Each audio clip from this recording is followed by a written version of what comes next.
What is going on, my dynamic tools? It's Dynamic YUGIOH here, and I am here today with the Monarch deck profile for 2018 Master Rule 4. Now, a lot of people are a bit skeptical about this deck, whether it can actually compete now with the meta, and whether it can be a good anti-meta deck. My answer to it is absolutely, because this deck is just it's absolutely insane. Can shut down Pendulum Magician, can shut down any Spiral matchup, can even shut down the Trickstar matchup pretty easily. And it's all due to playing on your opponent's turn and bringing out the big boss monsters and just playing your cards to your advantage to make sure that you've always got that edge upon your opponent. Now, I'm sorry for the Primeval recording and Primeval upload for this. My laptop is currently undergoing an update, so I'm not able to upload using my laptop. So unfortunately, this is completely unedited, and this is completely just absolute raw footage of this deck profile. So don't worry, I'll try and go through this as fast as I can. But starting off, I've got a discussion video on Honest coming out maybe the week after next, because next week I'll be doing an Extreme Force sneak peek vlog.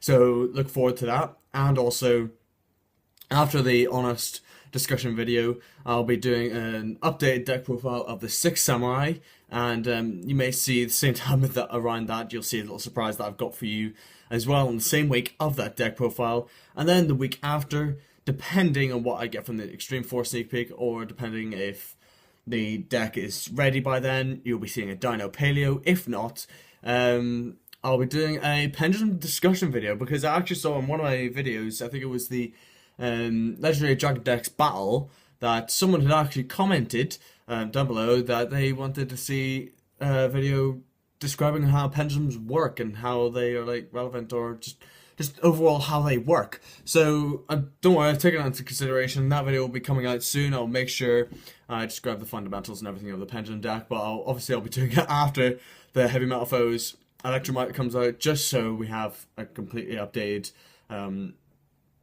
kind of aspect to the deck. So then we can also kind of do maybe a few banless predictions with the deck, because I have a lot of banless predictions for the pendulums, and you will look forward to that, don't you worry. But anyways, enough talking, let's get straight onto the deck profile, starting off with your basically big boss monsters. And you start off with, same with any Monarch deck, you want to play your triple Erebus, the Underworld Monarch. This card is absolutely insane, allowing you to shuffle a card on your opponent's hand or field into the deck, and also is non-targeting, so it can out all the cards such as Time Graph, and the Spiral Sleeper, the Spiral Double Helix as well, and Spiral Resort. And then again against the Trickstar matchup, it ruins Trickstars, because it just gets rid of that life stage and stops them from destroying your field spells. And its secondary effect allows you to pitch a spell card from your hand to add a monster with 2,400 attack or 1,000 defense from your grave to your hand. So what you can do, if you have 2 of these in your grave, you can activate one, pitch a spell, add the other one to your hand, and then tribute summon for the other one, and then go off from your place from there. Or you can add your Ether back to your hand with its effect, or you can add again your single tribute monster, so you can play a bit more on your opponent's turn. And then, of course, you want to play the one lone Ether. I do think this would be alright going to 3 now, because the way the meta's going right now, Monarchs won't really be too relevant, apart from the Monarchs of Erupt and the escalation like playing your opponent's turn. But Ether, I don't think will have any impact on the meta whatsoever. And we do have a proxy in the deck, and it's Zaborg, the Mega Monarch, and I should be getting one very soon, within the next 2 or 3 weeks, hopefully. But this card is absolutely insane. When you tribute summon it, destroy a light monster, so you pop itself, and then banish the same number of cards from your, or destroy the same number of cards from your opponent's extra deck. So absolutely insane. And if you're running extra deck Monarchs, it will send cards from your extra deck as well. Though you could probably format your extra deck to be able to play on this effect, which will be really good. Which is actually really good, because you can say you can bring Ether down to level 4 if you have 2 domains. You can tribute someone into this. No, activate maybe double summon in the ether first, then tribute summon into this, pop the ether, and then send, say, if you wanted, hey, you could run Zark and Astrograph in it, just so you can send your Pendulum Dragon and maybe all the other stuff from your extra deck to be able to make a Zark. I don't know. But anyways, going on to your single tributes, you want to play the double Caius, because this is actually a lot more meta relevant than destroying cards on the field, because this just straight up banishes. And if your opponent has no cards on the field to banish, you can just banish the Eidos on the field or itself to be able to inflict 1,000 damage to 1,000 free damage to your opponent. And speaking of burn damage, you run double Thestalos, because this allows you to pitch from your opponent's hand and then deal damage if it's a monster. So again, really versatile card, especially against any deck. Especially Pendulum Magician, because discarding the Pendulum Monster to the grave, if you're discarding stuff like Wisdom Eye, or if you're discarding stuff like Astrograph, this does injure that aspect of the deck really hard. And especially against Spiral, ditching that Super Agent as fast as you can is, again, really good floodgate in this deck. And then I only play the one Karaz, because I don't actually want to destroy cards as much as I do, because I don't like destroying my opponent's cards, because I don't want them to be gaining card advantage. I want to be gaining the card advantage. I want the card advantage of Karaz. And there's not a lot of cards that I actually want to pop off Karaz, though it's a very versatile card. Again, if you get into stuck position and you've got two cards on the field that are kind of dead, you can just tribute someone into this, draw two cards, and then possibly draw into your missing combo pieces that you get. And then lastly, you want to play the one Vanity's Fiend, because it's just absolutely insane. Easily gotten over though. Again, only 2 400 and 1 200. Though it would be so much better if it was 1,000 defense, but I'm pretty sure it would be unbalanced if it got errated, or not errated, but if it got printed to say 2,400 and 1,000 defense.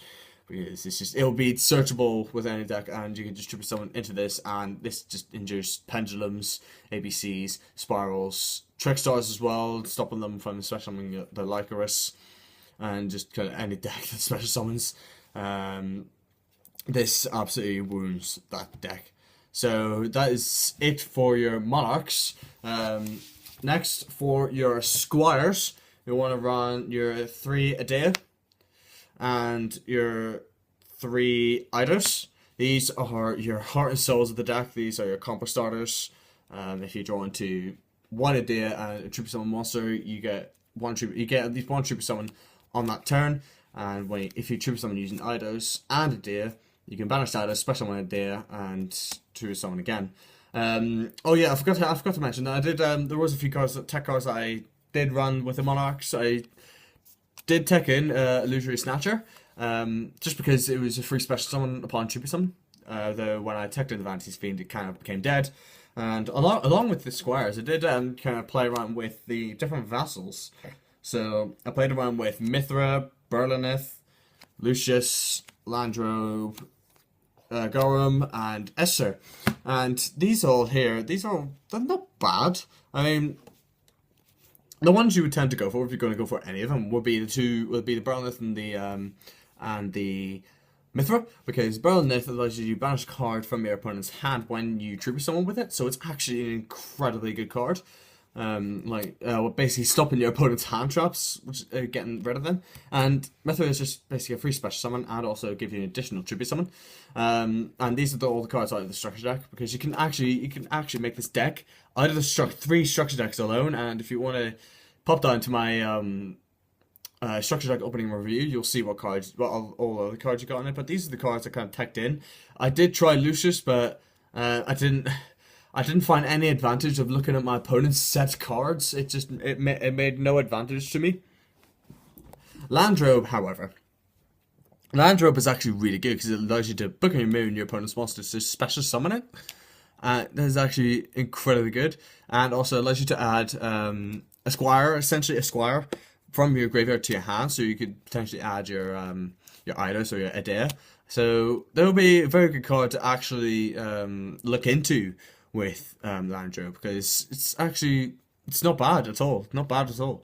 And then Garum allows you to add, upon tribute summon, the one of the Squires from your deck, so 800 attack, 1000 defense. All of these have effects when the tribute summoned as well, so you must tribute summon them. Esther is the only one that is not a tribute summon one. This one is just if your opponent controls 2 or more spell or traps, you can special summon it from your hand. So this is actually the worst out of all the vassals, because it doesn't do anything upon tribute summon, whereas the rest do. So at least the rest have at least some viability. And yeah, sorry for that, but I just thought I would kind of show you this kind of tech choices that I did have in the deck. So and of course, the last monster we got is the Maxi, because you kind of want to draw power in the deck, because this deck lacks draw power immensely. And that is it for the monsters. I'll go through a little bit more, or a few more tech choices of the actual deck that I considered running. These were just the rest of the Monarchs that I just thought about running, because they all have actually really good effects. The Warg, of course, pops a monster on the field, rises targets a card and replaces it on the top of the deck, so it could be really annoying as well to constantly replace the top card of your opponent's deck with the same card they have on the field. Landrobe, or Landrobe, Grandmarg. This card actually is really good to destroying set cards, and Mobius is just good for outright spell and trap destruction. Though, if you guys want to actually tech in any of these cards, if you don't have any of the cards, so that if you can't get your hands on a Vantage Fiend or Karaz, or a say a Mobius, not Mobius, the Zaborg, the Thunder Monarch, you can sort of tech these in, and maybe some of the vassals. Again, this is all to personal preference, but you can always tech these in into the actual deck, just to kind of play test to get with the structure decks and with the cards you actually got, because this deck can actually be an extremely viable deck with just the 3 structure decks. So if you don't have Vantage Fiend, I would suggest teching in Illusory Snatcher, because it's a free special summon, and also it's a 2/400 attack, so it's a big beat stick. Though when you start putting in Vantage Fiend and stuff like that, and when you start like playtesting with more normal summons, you don't really want to see this card as much as you do, and it's really bad early game. Like when you draw into it and you special summon it off, it's really bad, because you could end up getting either striked, or you can end up losing this card very early on in the game. So it's more of a late game kind of card. But anyways, going on to the spells now, so we'll put them off to the side. We're going on to the spells. You play your best spell, the Tenacity, essentially the left arm offering of the deck. This just allows you to add your Monarch spells to your hand when you reveal one of the Monarchs, or a monster with 2,400 attack or 1,000 defense. Same with 2,800. And then to go off of that, you want to play the Triple Domain, because you're playing the Domain Lock version of this deck, which is absolutely crazy against the Pendulum matchup, because it stops them from using their Pendulum extra deck. That makes no sense. But it stops them from using their extra deck, which is actually really good against the Pendulum Resistance, to stop them from getting like that Heavy Metal Foe, Electromite, once it comes out. That is just an overpowered card. And also, it's really expensive as well. So, anyways, we got the Triple Tenacity, Triple Domain. I only play 2 return, because I found that 3 was just too much draw power in the deck, and I know that's crazy to say, but there's too much search power already in the deck that the return would end up clearing your deck out of monsters when you actually want the monsters in the deck, which is actually unfortunate. One tech choice I run in is one Arrival Rivals.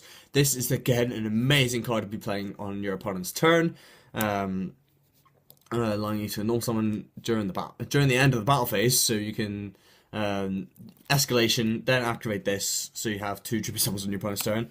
And I run the 1 double summon, just because you want to normal summon as much as you can, and you run plenty of monsters to normal summon, and able to normal summon twice on your opponent's on your turn is just absolutely insane, and just constantly keeping the pressure on your opponents with the big monsters. I did try with the 3 return, but again, it didn't work because of the amount of draw power it actually had in the deck.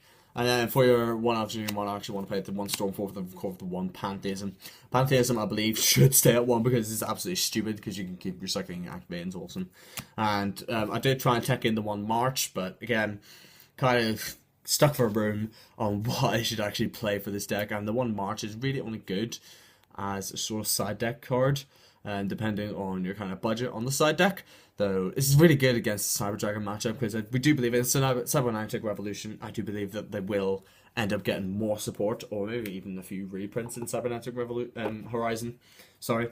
And then the last 2 cards, you want to play the 1 Soul Charge, and then you want to play the 1 Upstart Goblin again because you're playing a 40 card deck and you want to utilize the draw power of the deck as much as you can. Anyways, let's go on to the traps. Sorry guys, this is taking so long to get through this deck, but this is what happens when you don't have the powers of editing. It's unfortunate. Next, you want to play your triple skill drain, your triple Monarch's Erupt. This is a card that can be teched in any deck, literally any deck, because you only require a tribute summon monster to actually activate this card, and then for the rest of the turn, the monster effects on the field are negated until the end phase of your turn.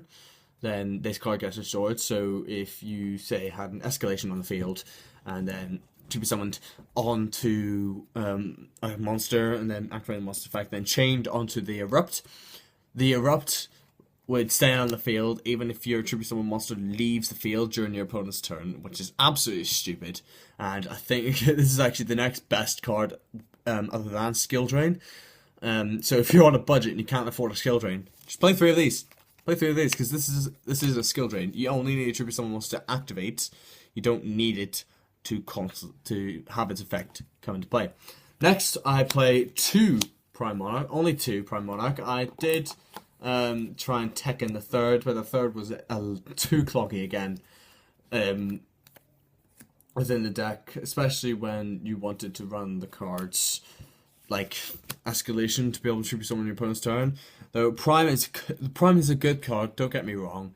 Being able to banish Monarch spell trap card to special summon this and then chain it off with Prime, so then not Prime, escalation to then tribute summon it off for a monster. It's just an absolutely amazing combo, which is why escalation is so good. And the reason why I only run it at 1 is because you don't want to utilize tribute summoning your opponent's turn too much.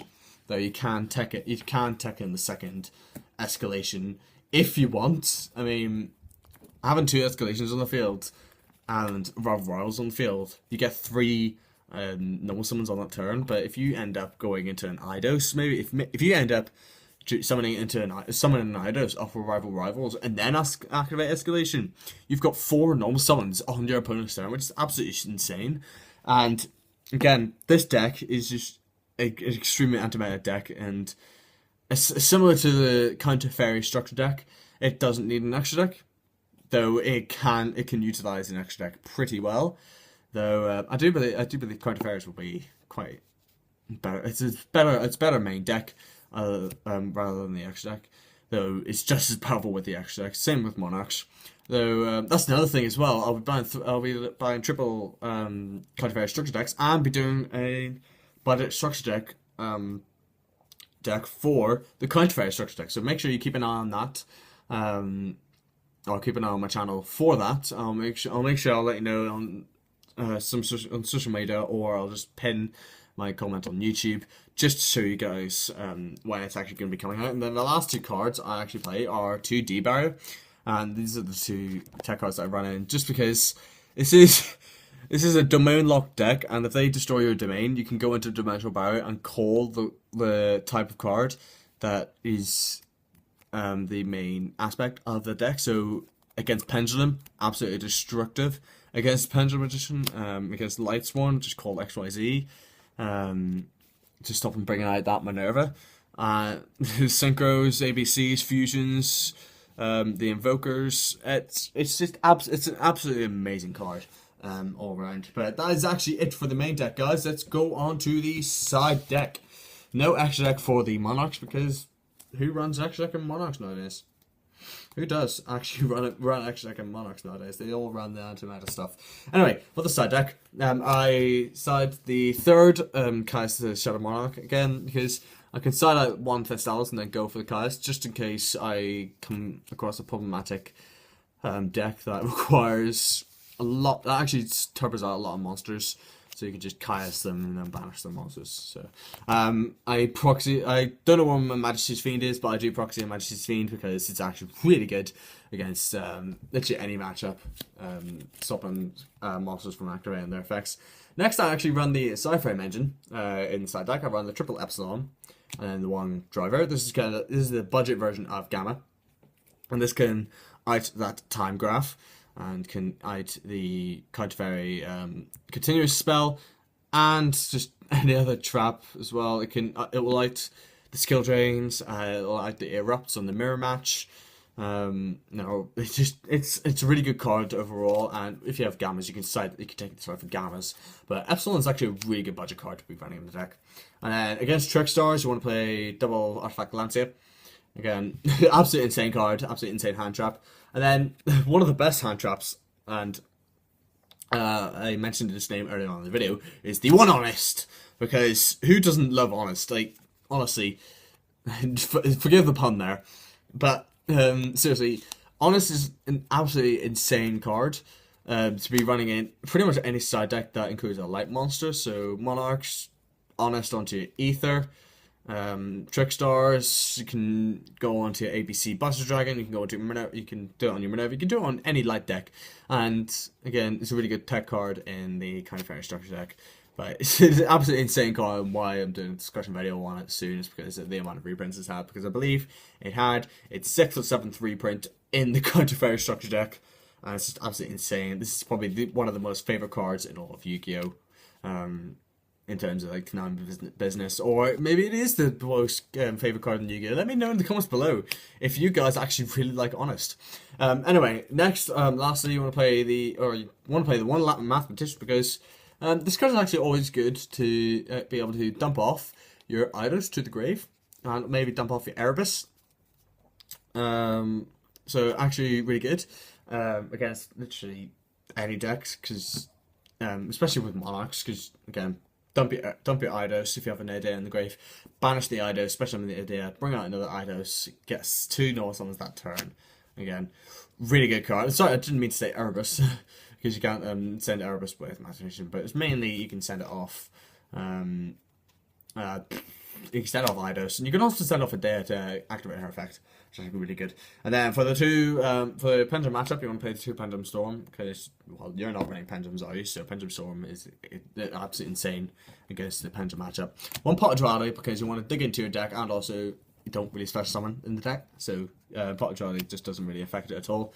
And then you want to play the 1 Scrap Iron Statue, essentially the Ghost Ogre of spells and traps, allowing you to pop a spell and trap once it's already activated on the field and then set it back face down. But you can only activate it once per turn. So that's the only downside of this. If I have more of them, I'd definitely put more in. But I do side in the second Escalation, as I showed you in the last, because 2 or 3 or 4 normal summons on your opponent's turn is absolutely insane. And then lastly, we've got to show off the tokens we got. You've got to have in every deck. You've got to have your Yugi and your Kaiba token, your 3 Kai's tokens, and then your 3 Draga tokens. Because, well, you need tokens. You need tokens in this deck, and these tokens are great for you. So, pardon me, Jesus. So, so you run these tokens, 2 ultra rares, and the rest are commons. Just because tokens are badass. Though it annoys me that the driver tokens have levels and attributes and like all that, though these don't. So that really annoys me. But anyway, thank you guys so much for watching this deck profile. I'm again so sorry about this Primeval upload. I'm extremely tired as well. So if I stutter a lot and if I kind of trip on my words in this video, I'm extremely sorry, and I don't mean to, but I'm sorry. This is the only bad video that I'll have on this channel, apart from all the other old videos that are on my channel. This is the only real kind of Primeval upload that I actually properly had on this channel. though no thumbnail, but it's still, I try and make it as entertaining as I can for you guys. And also, again, keep an eye out for the Extreme Force sneak peek vlog. I'll be recording a few duels maybe with the actual packs. I'll be obviously recording the pack openings and just recording the whole day of going to the sneak peek, just so like you guys get a hands-on look, first turn look on the actual cards that are coming out on this set. So, sorry, end of talk. Thank you guys so much for watching. Again, please hit that like button. Let's try and hit it for maybe 10 likes. We've almost got it in the last video, the 6 Samurai deck profile video. And make sure you subscribe and hit that notification bell button. And also, comment down below what kind of videos you want me to see in terms of discussion videos. So, because I would love your guys' input. And if you put your comments down below, I'll give you a big shout out on the channel. Just so you guys are always involved in the making of my videos, because again, it's my job to make quality content for you guys, and it's just, I want to make the best content for you guys, and you guys help me out with that will be absolutely amazing. But anyways, third time, thank you guys so much for watching. Again, hit that subscribe button, hit the notification bell button, like this video, and I'll see you guys in the next video. Peace.